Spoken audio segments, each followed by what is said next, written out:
D'ailleurs, les dernières paroles de Jésus sur la croix sont mon Dieu, pourquoi m'as-tu abandonné? Texte qu'on retrouve explicitement dans un psaume 1000 ans avant l'existence de Jésus. Je dis, comment se fait-il que ce Jésus, sur la croix, il est le texte du psaume en tête, et que ce soit très précisément ce psaume qu'il est en train de nous dire au moment où il est en train de mourir. Si ce n'est que, effectivement, c'est un collage perpétuel, écrit, les mythistes appellent ça dans une forgerie, mais avec des évangélistes qui sont des gens brillants, intelligents, qui sont doués en allégorie, en symbolique, souvent des juifs d'ailleurs, qui pratiquent le Talmud. Voilà, là on repart sur une... Jésus n'a pas le droit de citer l'Ancien Testament, ça rend de lui un faussaire, on pourrait même dire.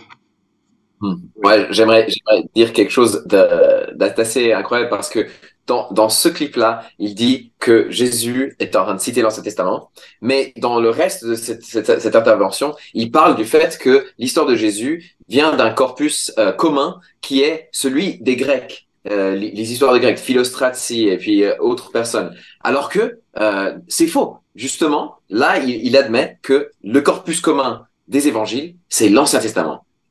C'est le background théologique, c'est le background même narratif. On sait que l'histoire de Luc est calquée sur le début de Samuel, par exemple, pour montrer que Jésus est le roi davidique qui accomplit les prophéties.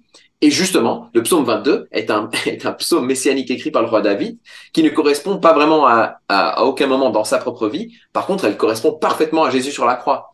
Alors, la question c'est, est-ce que Jésus a le droit d'accomplir des prophéties? Alors, si on est, Michel Onfray, si on est un athée, un sceptique, ben automatiquement non, parce que la prophétie, ça n'existe pas d'emblée.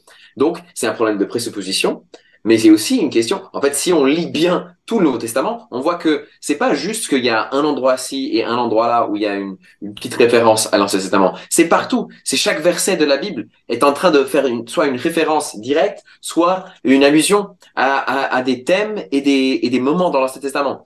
Et Jésus fait exactement ça. Il est en train de citer, comme on dit, quand on le coupe, il saigne la Bible. Et sur la croix, il est en train de saigner, il est en train de donner le sens à ce psaume de façon magnifique. Et heureusement que Michel Onfray s'est rendu compte que ce cri, le cri de déréliction, n'est pas où Jésus ne sait pas ce qui se passe, mais au contraire qu'il sait très bien que Jésus est en train, que Jésus là est en train de citer le psaume de David qui finit en disant que Dieu va le ressusciter et lui donner une nouvelle vie.